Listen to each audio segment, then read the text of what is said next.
Muy buenos días, amigas y amigos de Metrovisión, Canal 62 de Aster y Claro, del Grupo de Comunicaciones García Fernández, a esta entrega de visión estructural correspondiente al domingo 14 de julio del año 2024. Muy agradecidos de este día, de un cumpleaños más de este espacio de visión estructural que está cumpliendo en esta semana 4 años de haberse iniciado la primera programación de este espacio, un día 12 de julio que coincide con el cumpleaños del excelentísimo señor presidente de la República, Luis Abinader. Durante 52 programas que hacemos cada año, ya hemos sumado 208 programas con este de hoy, donde tratamos de llevar lo mejor en calidad de producción y sobre todo con nuestros invitados para que expongan su punto de vista de temas importantes con relación al ámbito nacional e internacional y también recordando fechas importantes y elementos vitales, cumpleaños de amigas y amigos y obituarios y también lamentables fallecimientos que siempre ocurren durante la semana. Lamentablemente en esta semana vamos a iniciar, quiero primero, como siempre, vamos a sintetizar solamente en esta semana, recordar que estamos celebrando en este mes de julio y precisamente en esta semana el centenario de la desocupación militar de los Estados Unidos en la República Dominicana. La primera intervención que tuvo el país fue en el año de 1906 y salieron en 1924. Esa primera intervención norteamericana trajo muchas situaciones en nuestro país y que hoy en día eso es uno de los elementos más característicos de nuestra impronta como nación, que una vez más ponemos en énfasis precisamente lo que un 16 de julio de 1838, con Juan Pablo Duarte a la cabeza, la separación definitiva y la creación de un Estado-nación que cumple 180 años. Entonces queremos recordar a esos grandes patriotas de la Barranquita y de todos los que de alguna manera intervinieron, como el caso de los grandes gladiadores nuestros desde la fundación de la República hasta esa primera intervención del país. Y quiero celebrar conjuntamente con Visión Estructural y todos los cumpleaños de esta semana, hacerlo con lo que es el cumpleaños del excelentísimo señor presidente Luis Abinader. Luis Abinader cumple 57 años, en esta semana es el primer presidente elegido que no nació en la época de la dictadura trujillista. Él y Raquel Peña se convirtieron en la primera pareja presidencial en que no nacieron en el momento mismo de lo que es la cuestión esta del trujillato. Todos los presidentes anterior a Luis Abinader han estado en esa situación. Luis es el primero, es el presidente posterior a la muerte de Trujillo también, que se reelige con menor edad. Él y Leonel Fernández son los presidentes que han tenido la repostulación con menor edad, es decir, los más jóvenes, y eso también le abre una brecha, obviamente, a una nueva generación que viene haciendo carrera política en la República Dominicana, que tiene que ver el manejo que ha venido teniendo el presidente Luis Abinader. También queremos celebrar un cumpleaños de otros espacios, tanto en uno que participamos, como es el espacio de Modo Opinión, en 106.5 los domingos al mediodía. Estamos por allí, también estamos celebrando cumpleaños en esta semana, y también los buenos amigos de Dos Puntos de Vista, que también están celebrando 3 años en esta semana. Quiero brindar con ellos también la felicidad de estas incursiones en los medios de comunicación. También queremos lamentar mucho la muerte del padre de la buena amiga Eva García, de la colega Eva García. Su padre ya no está entre nosotros. Ahí está, lamentamos muchísimo, la miembro de la Junta Directiva del Colegio de Abogados, conjuntamente con nosotros, la buena amiga Eva García, y Félix Omar Ureña, también un destacado santiaguero, también nos deja en esta semana. Lamentamos muchísimo estas pérdidas, y quiero, antes de entrar con 2 temas brevísimos, el primero está vinculado precisamente al Colegio de Abogados de la República Dominicana. El pasado jueves, el Tribunal Constitucional, con esta sentencia que se da por el Tribunal Constitucional en la sentencia 164-24, establece que el Tribunal Superior Electoral no va a conocer lo que es el amparo, y lo mandó directamente al Tribunal Administrativo. Lo que quiere decir que la situación que embarga al Colegio de Abogados, aunque en la sentencia propia que establece el Tribunal Constitucional, deja claro ya, despeja la duda principal con relación al tema de lo que pasó el 2 de diciembre, que en el Tribunal Superior Administrativo tendremos ya la oportunidad, que me imagino y creo que es lo más importante, que los que están en estos momentos en esta situación entiendan que ya el propio dispositivo del Tribunal Constitucional manda a que se elimine la posibilidad de las alianzas que se hicieron fuera de fecha. Entonces, ya con ese despejado, todos sabemos el resultado que tendrá esa decisión. Entonces, yo entiendo que ya prácticamente se va a tener un año, si llegamos, aunque esto va a decidirse rápido porque la urgencia lo demanda y lo propio hace el Tribunal Constitucional.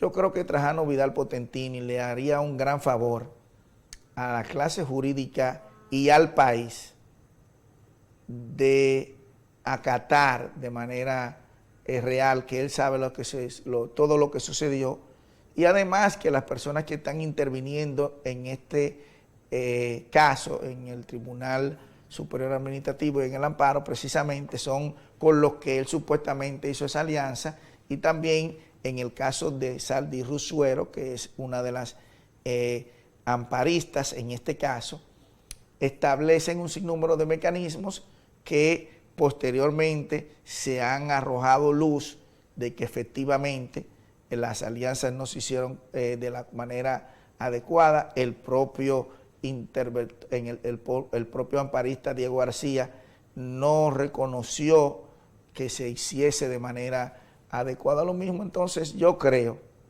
es mi parecer, independientemente que estamos envueltos en esta situación como miembros de la Junta Directiva elegida en esa elección como secretario de Relaciones Públicas, el trabajo que tendremos que hacer para reconstruir la marca del Colegio de Abogados es bastante arduo, porque nosotros mismos nos hemos encargado de una manera extrañísima de dañar de manera directa nuestro instrumento colegiado.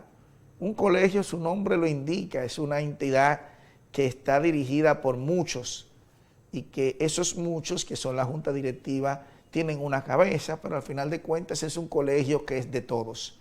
Y en estos momentos la clase jurídica está muy afectada con relación a los carnets que no están vigentes, con los carnets que deben realizarse las nuevas juramentaciones, con todo este dislocamiento que tiene la opinión pública de no definir cuál finalmente es la junta directiva real, entre otras cosas. Yo creo que eso es muy, pero muy lamentable que esté sucediendo y me da mucha lástima y pena que hayamos llegado a esta situación. Pero gracias a Dios que el Tribunal Constitucional ya pone la luz más clara en el camino y próximamente ya tendremos despejado ya el tema con Joan López como presidente electo, como fue que sucedió el 2 de diciembre del año 2023. Quiero entonces ahora, mi última intervención en relación a mis opiniones, establecerla precisamente con el presidente Luis Abinader. Luis Abinader acaba de recibir su segundo pergamino como presidente de la República electo. Fue electo el 5 de julio del año 2020 por primera vez y recibió posteriormente un día, igual que en el pasado jueves, un 11 de julio, el pergamino que le acredita como presidente de la República. Por segunda ocasión, el presidente recibe, víspera su cumpleaños, prácticamente un regalo pesado, el regalo de ser el mandatario en este caso, que el mandante ha determinado que por 4 años más dirija los destinos de la República Dominicana.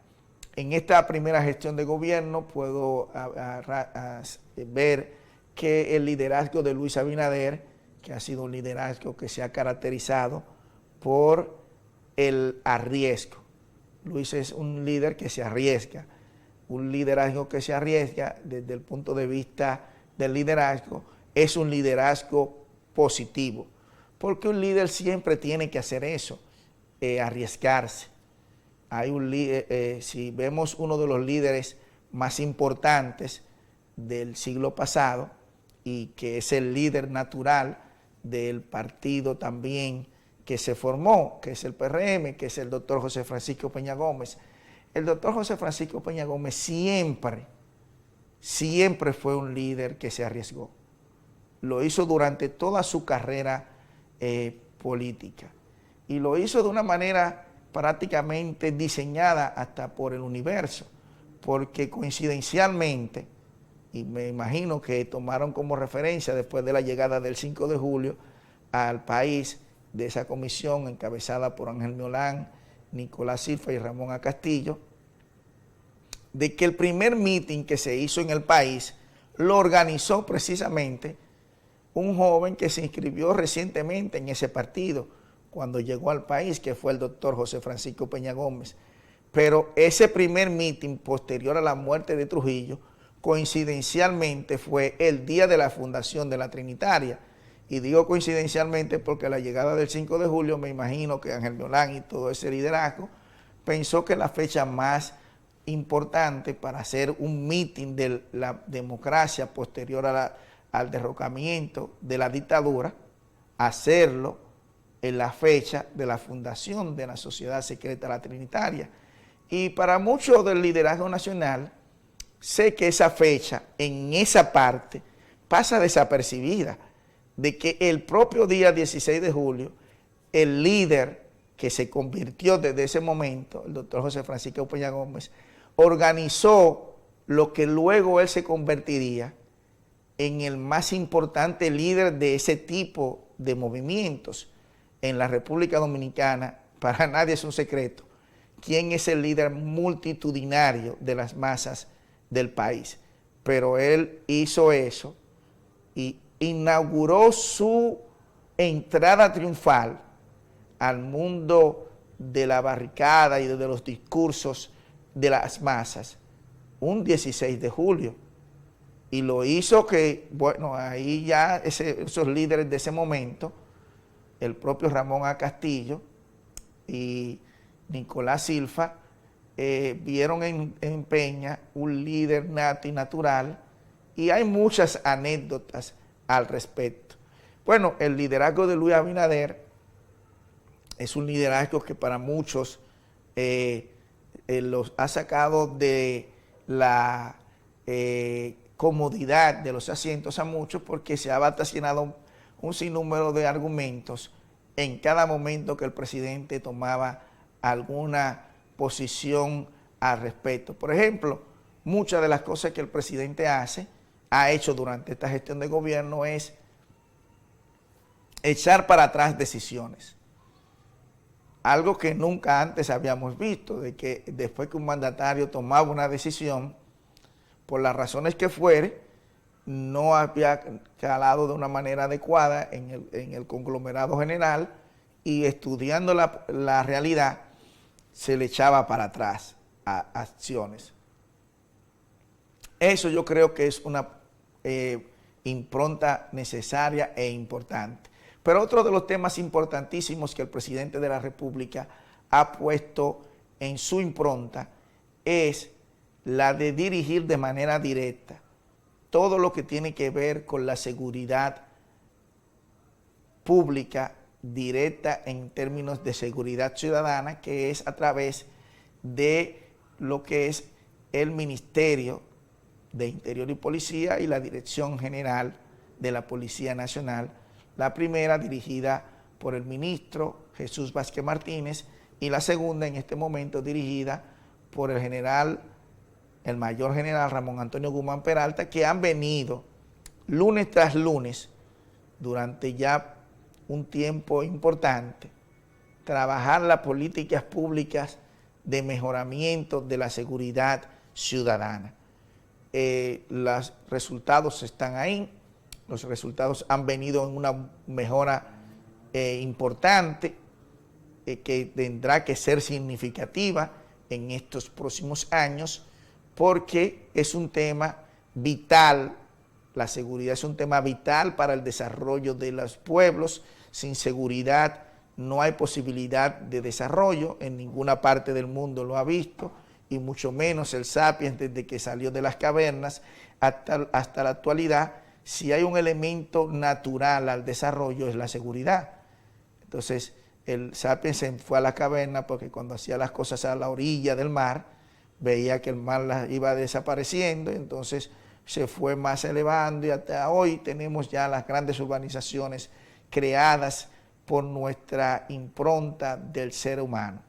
Entonces es importante que en el liderazgo nacional podamos ver que estos 4 años el país ha aquilatado de manera importante al presidente Luis Abinader, y por eso le ha dado un segundo mandato, porque ha entendido que las circunstancias y las situaciones ha dirigido de manera adecuada el país, y por eso le ha dado esta segunda oportunidad de dirigir los destinos de la nación dominicana, que tendrá muchos retos por delante en estos próximos 4 años. Vámonos a la primera pausa y regresamos en su espacio de visión estructural.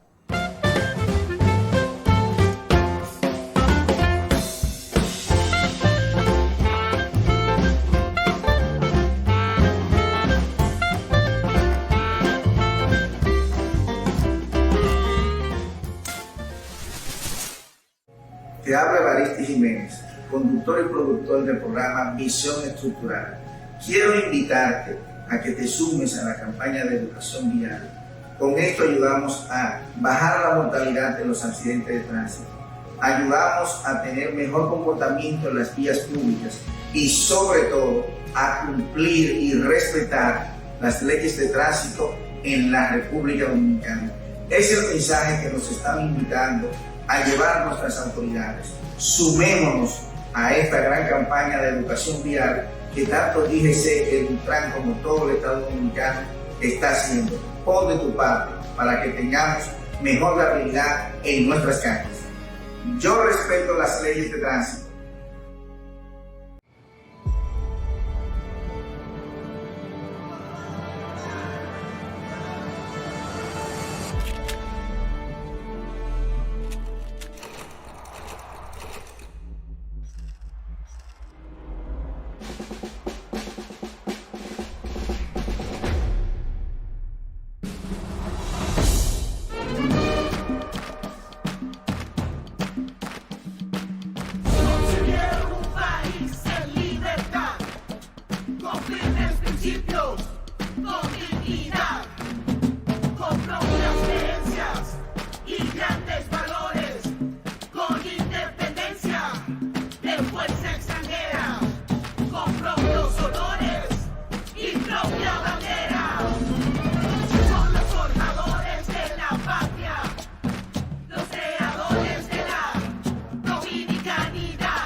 La Policía Nacional como la Nación Dominicana, a lo largo de los años, ha luchado incansablemente en superarse, proceso en ocasiones bastante favorable y cuestionable en otras. Pero hoy nuestra realidad es tangible.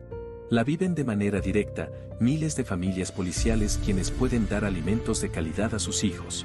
Estas vacaciones pudieran vivir por primera vez un campamento de verano y ahora comienzan a disfrutar de calidad de vida, ya que pueden equipar sus hogares humilde y honradamente. Antes un raso de la policía ganaba 3.558 pesos, haciendo malabares para sobrevivir. Hoy, un raso de la policía gana 29.025 pesos y el cabo 30.693 pesos. Salarios que superan la media del mercado laboral privado, de 19.352 pesos con una diferencia que supera el 49.9%. Hoy, la reforma policial no solo impacta a la policía, sino también a toda la ciudadanía.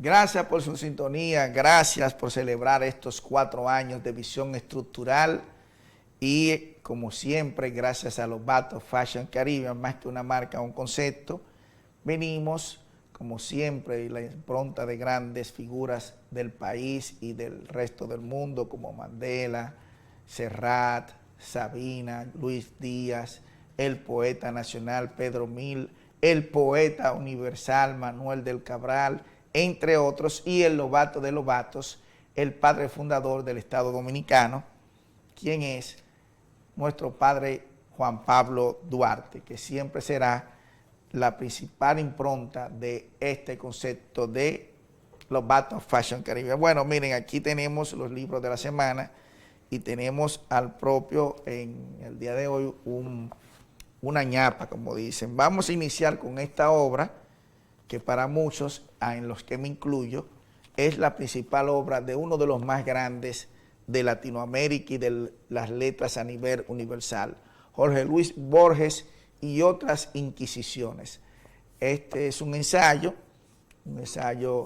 extraordinario de Borges, donde trata temas literarios, pero temas filosóficos, temas que convierten a este libro, que es el que más, con Aleph, que también es otra gran obra, esta de ficción, pero otras inquisiciones, es para muchos la principal obra de uno de los más grandes de la literatura, y en este ensayo extraordinario de otras inquisiciones. Este es el libro de ñapa, lo traje como libro de ñapa en el sentido de que al presidente Luis Abinader, cuando se le habla de libros, él siempre ha hablado de la persona de Francisco Comorazami y de esa columna que él tenía de libros dominicanos, que hace una reseña cada semana de los libros que se imprimían en el país o que se ponían en circulación. Esto fue compilado y editado por el profesor, periodista y destacado dominicano, don Lipe Collado, y aquí están recogidas todas esas obras, de las muchas que leyó el presidente Luis Abinader, que era, como él decía, un ferviente, pues cada semana esperaba esta columna, y que Rupert también, Francisco Comorazami, perdón, le había dicho que se dedicara mucho a leer biografías. A mí también es uno de mis géneros favoritos.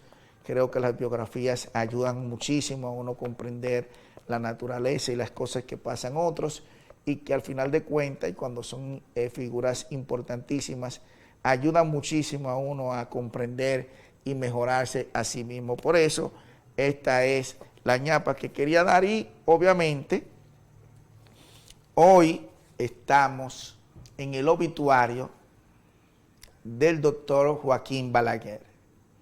Joaquín Balaguer ha sido en 7 ocasiones presidente de la República Dominicana, el que más ha sido presidente en toda nuestra historia.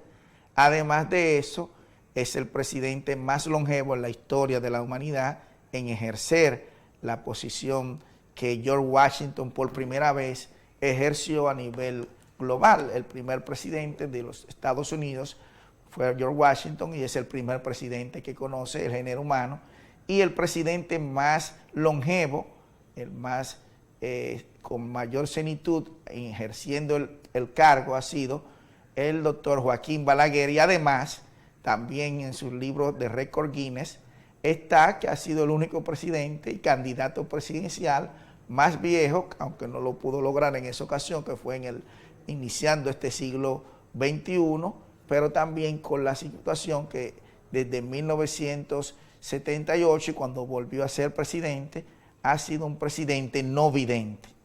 Entonces traje eso de Borges en el día de hoy porque precisamente una de las más grandes figuras de la literatura, también que cuando fue director de la Biblioteca Nacional de Argentina, perdió la vista, al igual que sus 3 antecesores, que también fueron no videntes, que terminaron siendo no videntes.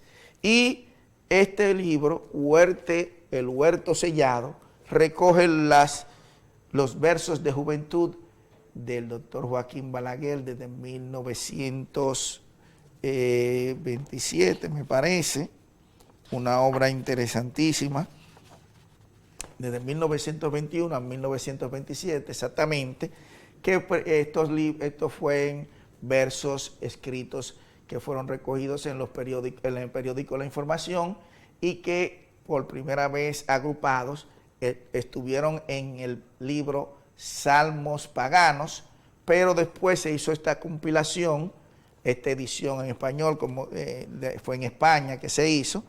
Miren esa portada bellísima, y de todos estos poemas, creo, y no, aunque no lo podré leer obviamente, le quiero hacer énfasis en que puedan leer el poema que le dedica Joaquín Balaguer a su padre.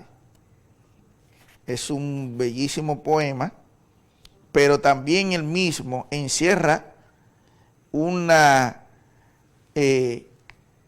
información muy interesante con relación, y con esto quiero concluir con los libros de la semana, de que en el fondo su padre no quería que él fuese un poeta, porque entendía que los poetas eran pobres, terminaban pobres y todo aquello, pero como ustedes ven, en Huerto Sellado, no sé, porque un huerto en sí, un huerto es un territorio, en este caso,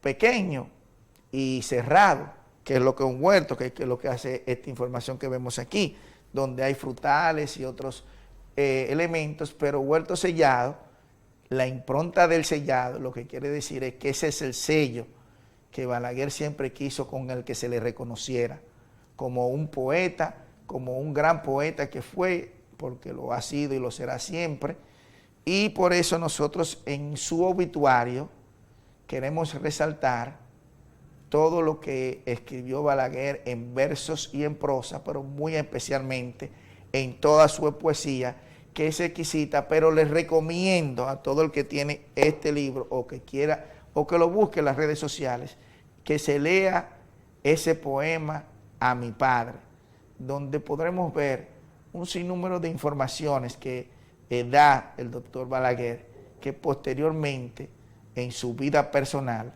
usted la puede aquilatar en sentido general. Huerto Sellado, libros dominicanos de Francisco Comarazami y otras inquisiciones de Jorge Luis Borges son los libros recomendados de la semana. No se muevan de sus asientos, que ahora tendremos la entrevista central con mi apreciada y querida amiga Abril Peña, que viene a celebrar con nosotros este 4º aniversario de Visión Estructural.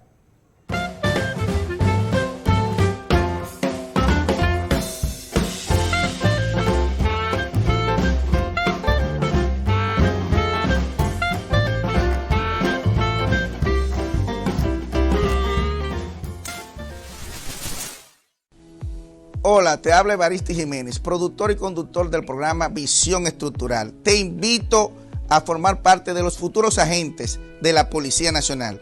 Contamos con seguro máximo, descuentos en supermercados y otros servicios. sueldos competitivos, planes de vivienda y oportunidades de superación, transporte gratis en el metro, onza y teleférico. Sé parte de la nueva Policía Nacional Dominicana.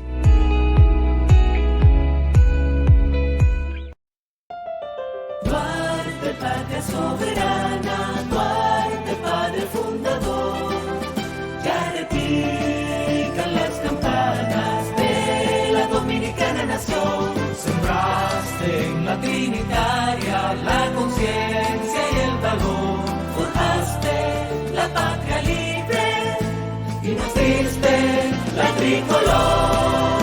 Duarte es la dignidad, nos enseñó a rendir cuentas de las razas, la unidad, proclamó la libertad, logrando la independencia. Duarte de gloria pura, anhelaste una patria feliz. Ejemplo es la vida tuya, orgullo de mi país. Preservar la dominicanidad es un compromiso de todos. Instituto Duartiano de la República Dominicana.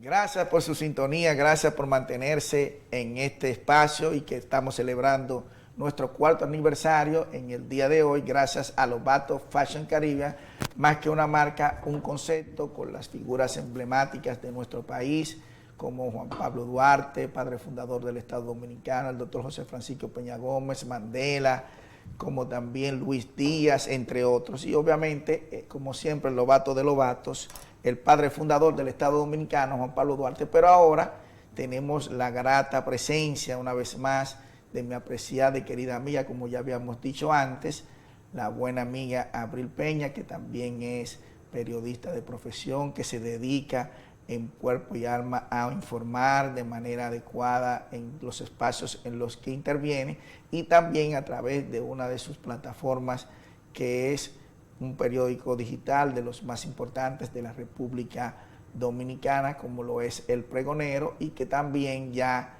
está haciendo galas de su nueva carrera, un relanzamiento de su carrera política como tal, a través de la plataforma del Partido Revolucionario Moderno. ¿Cómo te sientes, mi querida amiga Abril?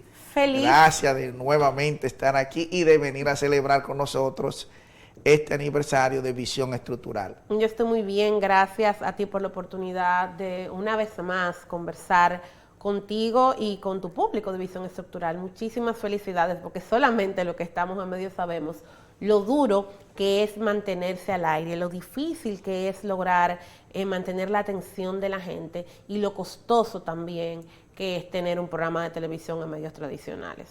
Bueno, Abril, qué bueno que pusiste ese tema, porque como tú sabes, hay una desinformación, como hay mucha gente que no está muy clara con los temas que tienen que ver precisamente con el financiamiento de los programas.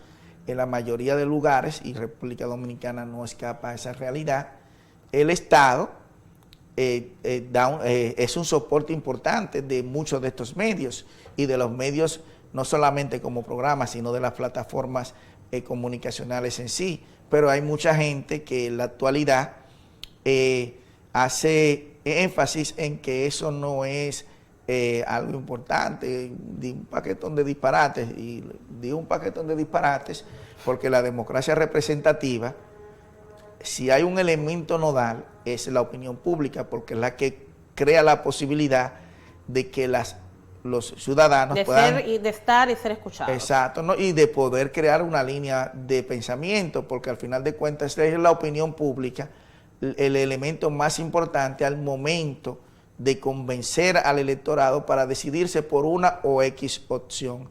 ¿Qué cree Abril Peña al respecto de todo esto que se está en estos momentos debatiendo en la República Dominicana y en otras latitudes? Mira, el tema es mundial. Hay varios informes desde hace años que indican que los grandes emporios comunicacionales pertenecen a grandes emporios económicos. ¿Qué sucede con esto? Que entonces las líneas editoriales de esos principales medios, que son los que colocan los temas que supuestamente tienen que interesar a la opinión pública, son los temas que le interesan a los dueños de esos medios. Y en República Dominicana tú puedes poner, por ejemplo, que el Grupo Corripio tiene varios canales de televisión, varias emisoras y varios periódicos. Lo que se va a tratar ahí, aunque en teoría se supone que debe ser de libertades, la realidad es que uno termina realizando una especie de autocensura. Lo mismo sucede también con el Grupo Telemicro y así sucesivamente. A mí en los medios, cuando me ha tocado trabajar en medios que no son míos, nadie me ha bajado una línea, pero yo no soy loca ni suicida. Entonces yo sé cuáles temas tratar y cuáles no, por lo menos en los medios que no son míos. ¿Por qué? Porque yo tengo que respetar a mi jefe. En mis medios yo trato el tema que a mí me da mi realísima gana, pero es el mío. Eso para empezar. Lo segundo es que entonces, al estar la mayoría de los medios en medios importantes, o sea, en grupos económicos importantes, se pierde un poco la democracia. ¿Por qué? Porque lo que se está escuchando son las voces de esos medios. Tú también tienes entonces ahora que, aunque en teoría las redes sociales nos han dado libertades, las redes sociales también están aglutinadas en grupo económico. ¿Por qué? Porque tú tienes que Instagram, WhatsApp y Facebook pertenecen ¿a quién? A Mark Zuckerberg. Y son las 3 redes sociales más importantes. Twitter la tiene, que ya no es Twitter, es X, la tiene el hombre más rico del mundo también. Y entonces tú tienes que Google y YouTube pertenecen también a un solo grupo económico. TikTok, que está del lado asiático, entonces está siendo bombardeado desde el lado de Occidente, porque ellos dicen que podría estar siendo supervisado por China. No molesta cuando Occidente controla todo el resto de medios, no molesta cuando China controla una de esas redes sociales. Entonces, yo que tengo medios en áreas digitales, nosotros también tenemos límite a lo que podemos hablar. Por ejemplo, en pandemia, cualquier tema de vacuna te bloqueaba y te ponían un llamado de atención, y si tú sumabas tanto llamado de atención, tu página desaparecía. Hay temas que tienen que ver con suicidio, raza, Israel versus Palestina, que tienen limitantes en esas redes sociales de tú mencionarlas o no. O sea, que tampoco son tan libres como uno se piensa. Y además, ellos tienen un control económico de la gente, de lo que tú publicas ahí, porque no es lo mismo yo tener 10.000 views en Latinoamérica que me pagan centavos, a yo tener 10.000 views en Europa o 10.000 views en Estados Unidos. O sea, el control económico del sector privado hacia los medios de comunicación es fuerte. En República Dominicana, y eso era lo que estaba buscando en el celular, la publicidad privada se redujo de 400 millones de dólares a solamente 200.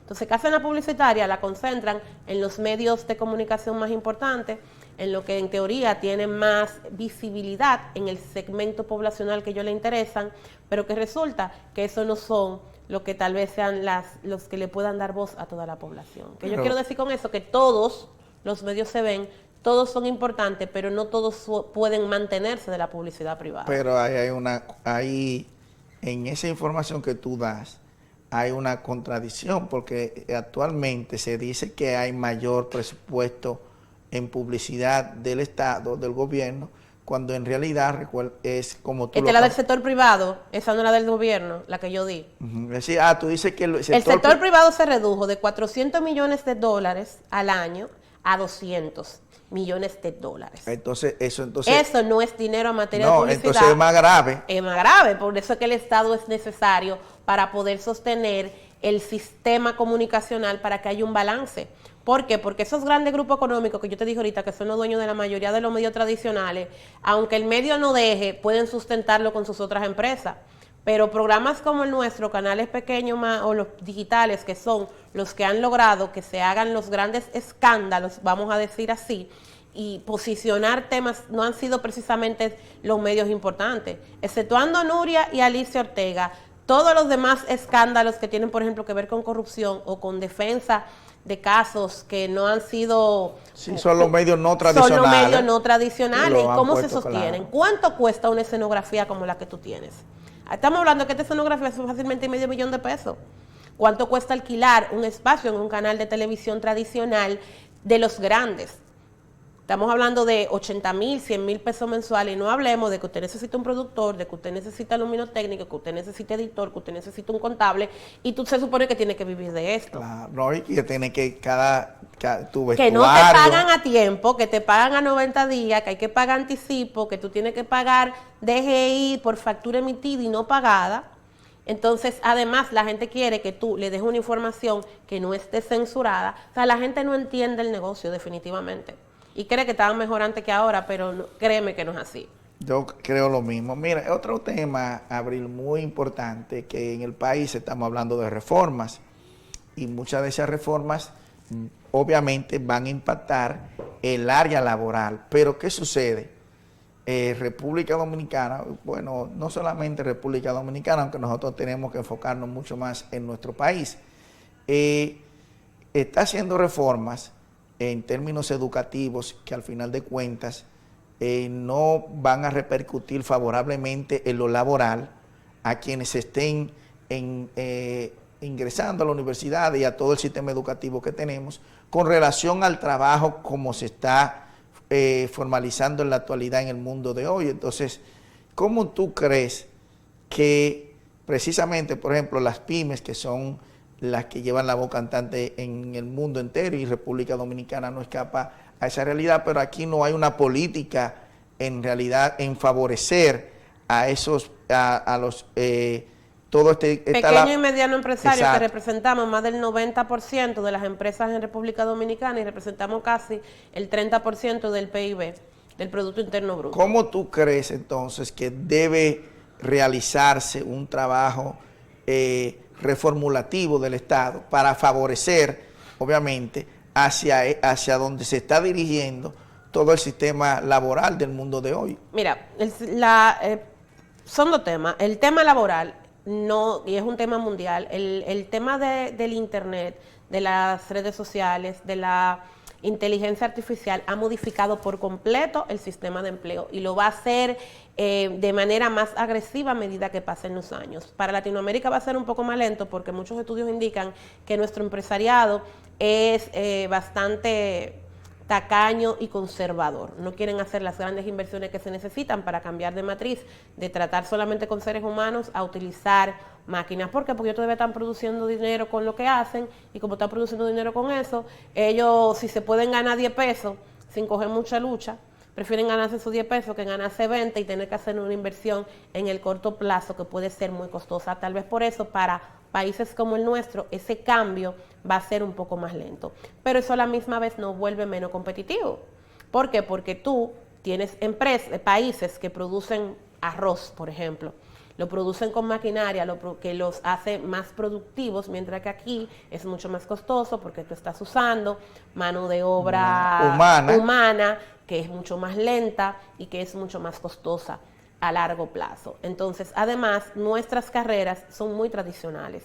Hay una serie de carreras que aquí todavía no se están impartiendo, que son las que necesita y va a necesitar en los próximos 10 años el país y que necesita el mundo. Y tú y yo hablábamos fuera de cámara, por ejemplo, con el tema de los envejecientes. El mundo ahora tiene una población mucho más adulta, que va a vivir muchos más años, pero cuya calidad de vida se ve reducida, y las carreras que tú vas a necesitar para tratar esos envejecientes, aunque existen, aquí no se estudian. No se ha logrado que la gente se interese por ese tipo de cosas. Entonces, yo lo que creo es que los países tienen que ver cuáles son las necesidades junto con las empresas, claro está, que van a tener, y sentarse con el sector educativo para preparar a la población para que los jóvenes estudien eso y para que los que no somos tan jóvenes podamos entonces hacer un cambio y estudiar esas carreras que realmente se van a necesitar. Porque mientras tanto tú vas a ver que en poco tiempo tú no vas a necesitar cajero. ¿Y qué tú vas a hacer con tu empleomanía que son cajeros? ¿Qué tú vas a hacer con todos los choferes de carro público que van a terminar desapareciendo con las diferentes líneas de metro y ferrocarril y todas las demás soluciones que vienen en materia de transporte? Ahí te puse dos ejemplos. ¿Qué tú vas a hacer cuando tú no necesites, por ejemplo, gente que recoja la basura, sino que el camión lo va a recoger y lo va a hacer y va a recoger la basura como se hace en otros países? Todo ese tipo de carreras va a ir desapareciendo. Entonces, ¿qué tú vas a hacer con esa gente? Que le quedan 30, 40 años de vida productiva por delante. Bueno, pero mira, por ejemplo, Estados Unidos, que General Motors cuando cerró como fábrica, y el propio Silicon Valley ahora mismo, Estados Unidos tiene un grave problema con ese tema, porque tiene una cantidad importante de gente desplazada de los trabajos, por lo que tú acabas de decir, por todo lo que es la inteligencia artificial, pero aparte de eso, con una cantidad enorme de gente llegando, que básicamente no sabe hacer nada, o lo que sabe hacer ya está ocupado por una máquina. Entonces, eso le está creando un grave problema a Estados Unidos. California, por ejemplo, está ahora mismo prácticamente en un deterioro de la calidad de vida de mucha gente de una manera desorbitante. Hay documentales que tú te sorprenderías ver lo que se está pasando, y lo mismo pasa en Miami, y pasa en Nueva York, y pasa en otros lugares.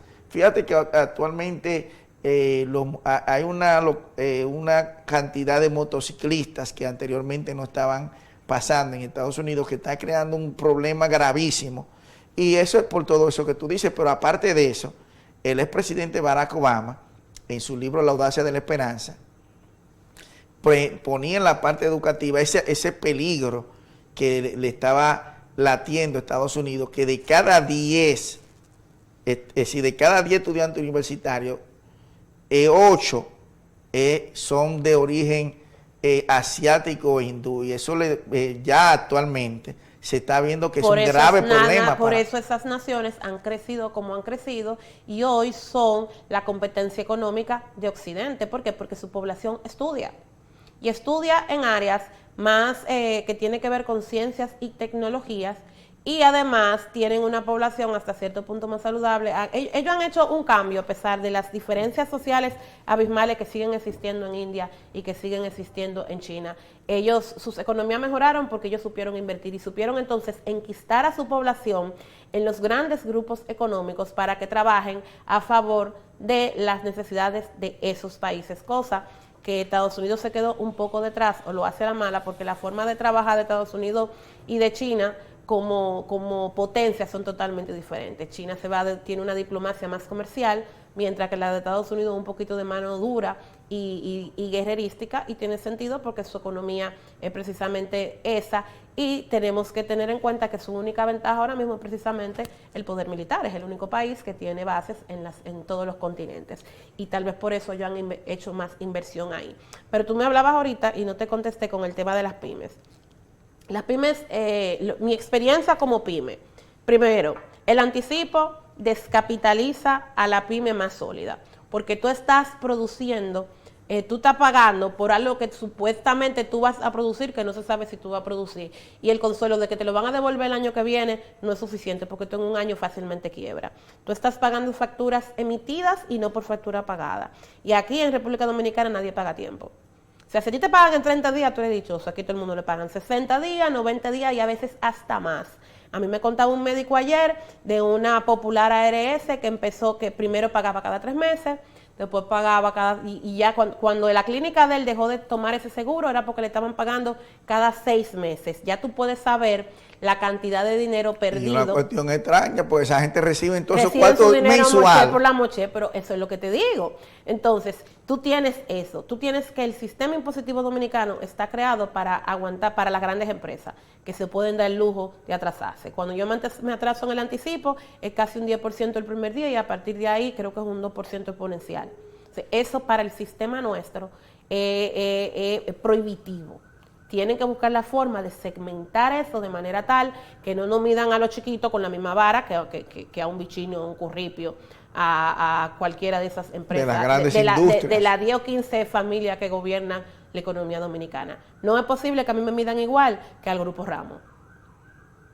Hay una situación muy complicada, y además que te decía que, por ejemplo, Gallup ha hecho un trabajo extraordinario, muy interesante, con lo que tiene que ver con el trabajo en sí, es decir, el trabajo como lo conocemos y hacia dónde va el trabajo. Hicieron un informe global que está recogido en un libro que sería muy interesante que los que toman decisiones en materia del Ministerio de Trabajo y el gobierno en sentido general puedan abrevar de ese informe, porque para poner a riendas nuevas en este nuevo relanzamiento que quiere hacer el presidente, es muy importante observar eso. Y también me gustaría en ese caso, Abril, que nos hables tú ya en relación a cómo tú puedes evaluar brevemente la primera gestión de gobierno de Luis Abinader, que recientemente cumple años. En esta semana cumple 57 años, es el primer presidente salido de las filas directas del PRD, convirtiéndose en PRM, ser reelecto. Es el primer, vamos a decir, PRDista per se, que ha sido reelegido, no del PRDista general, porque como tú sabes, el PRD gobernó 7 años y 6 meses, el partido madre, pero el PRD posterior, que es el PLD, gobernó 20. Y ahora la tercera generación del PRD, que es el PRM, está gobernando 4 años y concluirá 8 años de gobierno con Luis Abinader. ¿Cómo Abril evalúa esa primera gestión de Luis y hacia dónde debe dirigirse en esta nueva administración que le tocará a partir del 16 de agosto? Bueno, las encuestas dicen que el gobierno del Partido Revolucionario Moderno tiene grandes deudas en 4 o 5 áreas específicas. Materia educativa, definitivamente los ministros que han pasado por educación no han logrado estabilizar el tema educativo, seguimos teniendo los mismos problemas que teníamos hace 4 años con respecto al contenido de la currícula, con respecto a la calidad de los profesores, con respecto al tipo de educación que están recibiendo los estudiantes, e incluso se agregó el tema en los últimos 3 años de falta de espacios en las escuelas públicas. Ya esta semana el Ministerio de Educación dijo que 150,000 estudiantes van a entrar nuevos, que nada más tienen garantizado solamente el 50% y que están buscando soluciones para el otro 50% de sus estudiantes. Para ponerte un tema que ha sido repetitivo y que no se ha logrado solucionar. El otro tema es el tema migratorio, es un dolor de cabeza que no nació en el gobierno del PRM, es una deuda histórica que tiene República Dominicana con respecto al cuidado de nuestra frontera, lo que entra y lo que no entra ahí, y lo que puede producir a futuro el tú tener una población creciendo sin control y que ya de por sí tiene saturado el sistema de salud y tiene saturado el sistema educativo y que nos está creando un tema de imagen grave hacia afuera y que dentro de poco vamos a tener una minoría étnica aquí, que eso va a causar problemas. Tiene también el tema de seguridad, que para mucha gente sigue siendo un dolor de cabeza y ya se está viendo que incluso la delincuencia no se está quedando como una delincuencia de a pie, ya tuve que se meten en grandes torres, que están asaltando bancos, una serie de cosas que sigue pasando alrededor del mundo, pero que nosotros como un país turístico tenemos que garantizar que eso no siga en escalada, porque ningún turista va a un país que no es seguro. El otro tema es el tema de salud pública. Hay muchísimas quejas con respecto a la calidad de la salud que se está recibiendo en los hospitales, con falta de insumos, con falta de equipos, que yo espero que en estos 4 años se pueda, si no solucionar, porque eso es imposible solucionarlo, mejorarlo significativamente. Y el más importante de todos, y que a todos nos da duro en el bolsillo, es el tema de la canasta básica familiar. El sueldo de República Dominicana se ha devaluado creo que un 400%, me dijo el último economista que entrevisté del 2013 a la fecha. Es un tema generalizado en todo el mundo, pero eso no es consuelo. Cuando yo voy al supermercado y la compra que antes me costaba 30, ahora me cuesta 50, y tú tienes que comer de todas formas, por mucho que tú hagas rejuego, tú tienes que comer.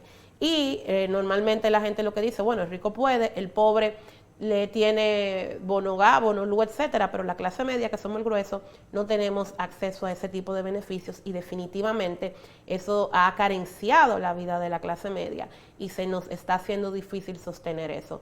Hay que buscarle una vuelta al tema de la canasta básica familiar, hacer cumplir la ley con respecto al tema inflacionario de los sueldos y irlo actualizando. ¿Cómo se va a hacer? No sé, tienen que buscar una forma de no afectar a los sectores productivos, pero que entonces los empleados puedan tener los beneficios que la ley prevé con ellos con respecto a la inflación de nuestros sueldos. Bueno, Abril, mira, tú sabes que Crono no perdona, para nosotros realmente es un grato placer tenerte aquí. Vamos a invitarte nuevamente para que hablemos, porque como has entrado a una nueva plataforma política y que tú ya venías haciendo un trabajo extraordinario en nuestra antigua casa, que era el Partido Revolucionario Dominicano, y que desde allí pudiste postularte en 2 ocasiones para ser representante de tu comunidad como diputada y sé que tienes otros proyectos muy importantes. Quiero que luego vengamos a hablar y que ya me imagino que de aquí a allá estará conformado cuando volvamos a tenerte por aquí el gabinete del presidente Luis Abinader, el nuevo gabinete, y que sé que en este partido muchas de las cosas que tú apuntalas estarás trabajándolas de manera más holgada. Tienes muchos amigos que te quieren, que te admiran, tienes mucha gente que aquí tú podrás trillar muchos de los elementos que tú tienes y que pones en la palestra pública, tanto en tu espacio como en otros, y que posteriormente vamos a hablar contigo aquí más adelante. Muy agradecido de tenerte en Visión Estructural en este cumpleaños nuestro, el número 4, y esperemos que en muchos años tú sigas con nosotros. A ustedes seguir la programación de Metrovisión y el próximo domingo, si Dios quiere, nos volveremos a ver en otra Visión Estructural más.